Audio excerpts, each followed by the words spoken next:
कभी आपने शांत मन से बैठकर यह सोचा है कि जिन रिश्तों के लिए हम पूरी जिंदगी संघर्ष करते हैं, जिनके लिए हम रोते हैं, जिनके लिए हम अपने कर्तव्यों तक से पीछे हट जाते हैं, क्यों वे रिश्ते सच में हमेशा के लिए होते हैं? हम अपने जीवन में कई रिश्तों से बंधे होते हैं। भाई, पिता, पुत्र, मित्र, पत्नी, माता, गुरु और अनेक संबंध। इन रिश्तों के लिए हम त्याग करते हैं, लड़ते हैं, खुश होते हैं और कई बार टूट भी जाते हैं। लेकिन एक प्रश्न ऐसा है जो शायद ही हम कभी खुद से पूछते हैं, क्या ये रिश्ते हमेशा से हमारे थे? क्या पिछले जन्म में भी यही रिश्ते हमारे साथ थे? और क्या अगले जन्म में भी यही रिश्ते बने रहेंगे? इन सवालों का उत्तर हमें महाभारत के एक महान प्रसंग में मिलता है। कुरुक्षेत्र का विशाल मैदान था। चारों ओर लाखों योद्धाओं की सेनाएं खड़ी थी। शंखनाद हो चुका था और युद्ध आरंभ होने ही वाला था। उसी समय अर्जुन अपने रथ पर खड़े होकर सामने की सेना को देख रहे थे। लेकिन जब उनकी नजर सामने खड़े योद्धाओं पर पड़ी तो उनका हृदय कांप उठा, क्योंकि वहां शत्रु नहीं खड़े थे, वहां उनके अपने लोग खड़े थे। भीष्म पितामह, जिन्हें वे अपने दादा के समान मानते थे, गुरु द्रोणाचार्य, जिन्होंने उन्हें धनु विद्या सिखाई थी, कौरव भाई जो उनके रिश्तेदार थे, और अनेक ऐसे लोग जिनसे उनका जीवन भर का संबंध रहा था।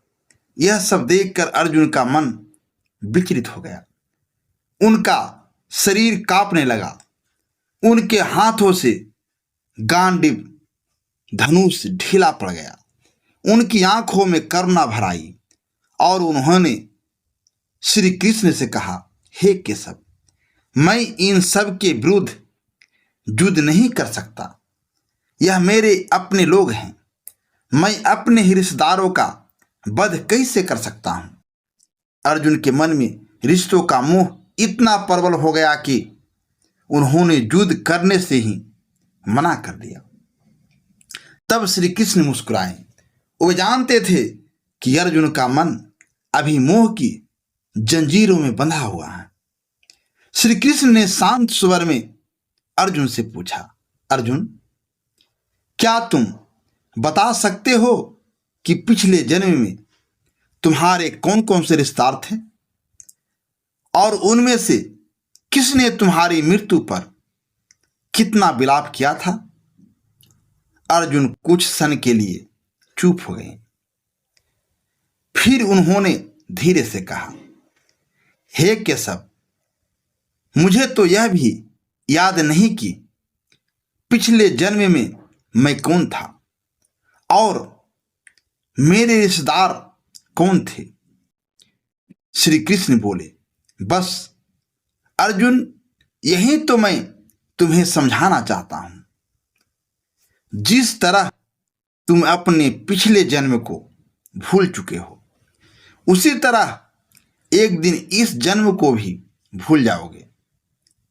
आज जिन लोगों को तुम अपना भाई, पिता, पुत्र या मित्र समझ रहे हो, अगले जन्म में उनका तुम्हारे जीवन से कोई संबंध नहीं रहेगा।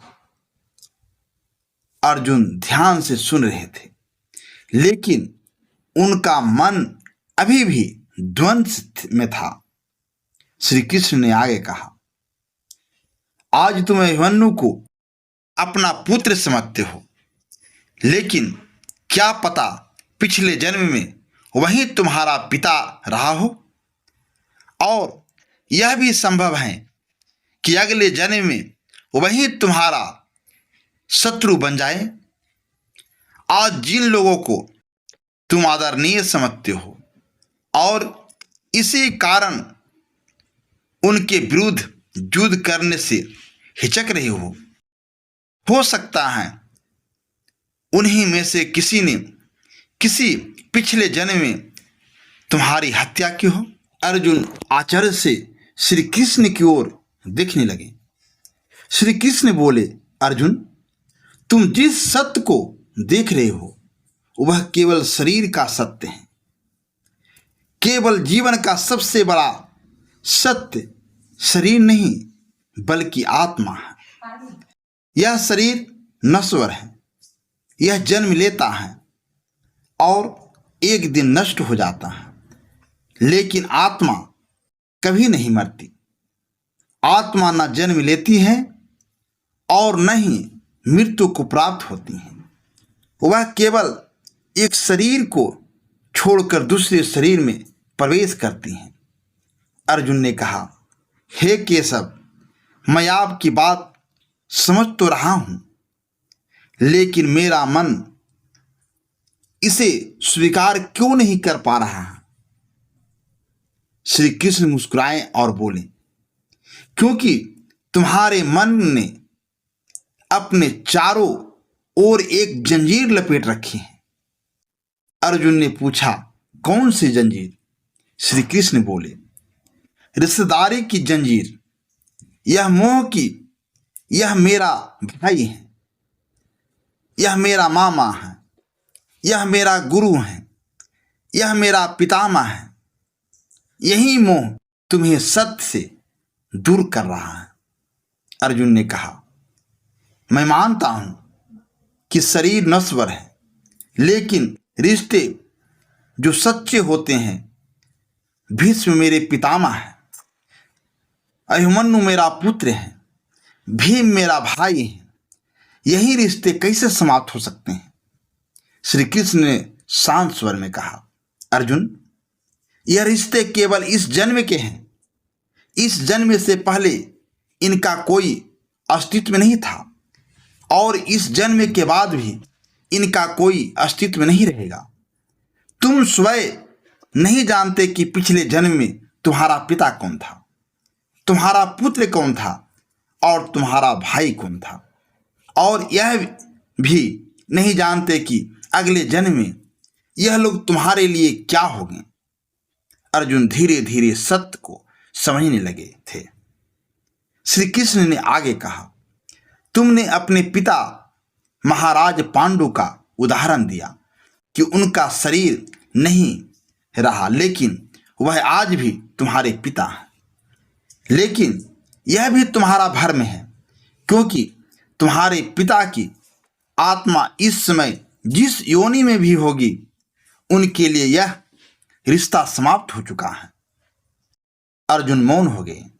श्री कृष्ण ने कहा, सोचो अर्जुन, पिछले जन्म में जब तुम्हारी मृत्यु हुई होगी तब तुम्हारे रिश्तेदार ने बहुत रोया होगा, तुम्हारी पत्नी ने विलाप किया होगा, तुम्हारे बच्चों ने आंसू बहाए होंगे, तुम्हारे माता पिता दुख से टूट गए होंगे। लेकिन आज इस जन्म में तुम्हें याद भी नहीं कि वे लोग कौन थे। उनका रोना धोना आज तुम्हारे लिए कोई महत्व नहीं रखता। अर्जुन का मन अब धीरे धीरे मोह से मुक्त होने लगा था। श्री कृष्ण ने आगे कहा, मेरी माया इतनी प्रबल है कि जिनके बारे में तुम सोचते हो कि वे तुम्हारी मृत्यु के बाद जीवन भर रोते रहेंगे, वे भी कुछ समय बाद सामान्य जीवन जीने लगते हैं। मित्र 4 दिन रोता है, भाई 10 दिन रोता है, पत्नी कुछ समय अधिक रोती हैं और माता सबसे अधिक समय तक दुखी रहती हैं। लेकिन धीरे धीरे सबके आंसू सूख जाते हैं और उन्हीं आंखों में फिर से नए सपनों की रोशनी चमकने लगती हैं। इसलिए अर्जुन, यह समझो कि रिश्ते शरीर के साथ पैदा होते हैं और शरीर के साथ ही समाप्त हो जाते हैं, लेकिन आत्मा अमर है। यही जीवन का सबसे बड़ा सत्य है। मनुष्य को अपने कर्तव्य से पीछे नहीं हटना चाहिए। धर्म के मार्ग पर चलते समय भावनाओं से अधिक कर्तव्य का महत्व होता है। इसलिए अर्जुन अपने मोह को त्यागो और अपने धर्म का पालन करो। श्री कृष्ण के इन शब्दों ने अर्जुन का भ्रम तोड़ दिया। उनके मन से मोह की जंजीर टूट गई। उन्होंने अपना गांडीव धनुष फिर से उठा लिया और युद्ध के लिए तैयार हो गए। यही वह महान ज्ञान है जो भगवान श्री कृष्ण ने अर्जुन को दिया था, और यही जीवन का सबसे बड़ा सत्य भी है। जीवन में रिश्ते महत्वपूर्ण जरूर होते हैं, लेकिन उनसे भी अधिक महत्वपूर्ण होता है धर्म, कर्तव्य और आत्मा का सत्य। अगर आप इस तरह की प्रेरणादायक और ज्ञान से भरी कहानियां सुनना पसंद करते हैं, तो अगर आप यह वीडियो YouTube पर देख रहे हैं तो हमारे चैनल SP हिंदी कहानी को जरूर सब्सक्राइब करें, और अगर आप यह वीडियो फेसबुक पर देख रहे हैं तो हमारी फेसबुक ID को फॉलो जरूर करें। इस कहानी को अपने दोस्तों और प्रियजनों के साथ जरूर शेयर करें। ज़्यादा से ज़्यादा लाइक करें और कमेंट करके जरूर बताएं कि आपको यह कहानी कैसी लगी। आपका छोटा सा सहयोग हमें और भी अच्छी और ज्ञानवर्धक कहानियाँ लाने की प्रेरणा देता है।